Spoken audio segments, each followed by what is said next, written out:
বিশিষ্ট কবি সাহিত্যিক মোৰ শ্ৰদ্ধাৰ শিক্ষাগুৰু শ্ৰীযুত তৈলক্য শৰ্মা ছাৰৰ এটি কবিতা আবৃত্তি কৰিবলৈ লৈছোঁ।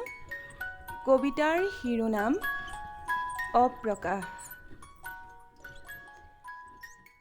আজি বতাহ ছাতিও আন মনা, আজি বতাহ ছাতিও আন মনা, ফুলনিৰ ফুলবোৰৰ লাহি পাহি বৰষাৰ টোপাল। যাওঁনে নেযাওঁ ন যযৌ ন তস্থৌ ভাৱ, কওঁনে নকওঁ নিভৃত কোণত সযতনেৰে ৰখা দুই এটি মনৰ কথা।